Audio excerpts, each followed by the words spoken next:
Na reunião clínica de hoje, nós abordamos sintomas respiratórios em cuidados paliativos. É muito importante todos os sintomas que o paciente desenvolve, nós buscarmos uma causa para esses sintomas e, logicamente, tratarmos a causa para que ele não tenha esse problema.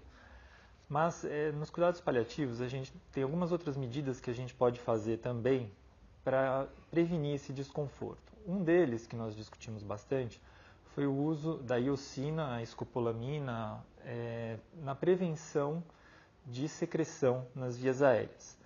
E é muito importante você começar com essas medicações antes que o paciente comece a ter essas secreções. Depois que ele já tem, fica bem mais difícil.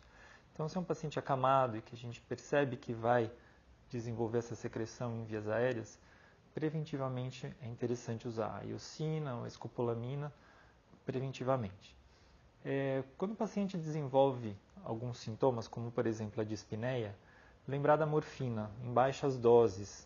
Ela não causa depressão do sistema respiratório central e, ao contrário, em baixas doses, de 4 em 4 horas, a gente tem uma boa resposta da dispneia nesses pacientes nessa condição de cuidados paliativos. Um outro sintoma que incomoda bastante o paciente, muitas vezes, é a tosse. Então a gente tem que avaliar se essa tosse está sendo eficaz ou não e poder atuar na causa dela. E se a gente não encontrar a causa, que pode ser às vezes algum medicamento, alguma irritação, procurar amenizar essa tosse, tirar esse sintoma, porque é algo que incomoda muito o paciente. Então a gente tem alguns medicamentos, como a codeína, é interessante, o dextrometorfano também é um medicamento que pode ser utilizado. Outro sintoma é o soluço, que é algo que a gente às vezes não considera, não dá muita importância, mas ele atrapalha bastante o paciente, principalmente alguém que está nessa condição dos cuidados paliativos, e é importante a gente atuar. A distensão gástrica é uma das principais causas, então o uso dos procinéticos, domperidona, bromoprida, é útil. E então o uso da clorpromazina também no caso desses pacientes é interessante, tá?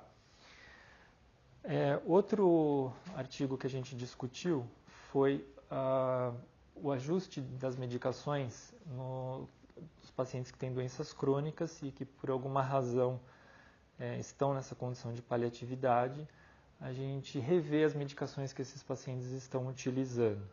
Então, por exemplo, antidiabéticos, antihipertensivos, esses medicamentos a gente precisa ver se eles continuam sendo úteis, né? Medicamentos que muitas vezes fazem efeito a longo prazo, por exemplo, o alendronato, em determinados momentos eles deixam de ser úteis até pela própria história natural da doença. Então, e o paciente vai ter que muitas vezes fazer uso de outros remédios para tirar os seus sintomas nessa condição de paliatividade.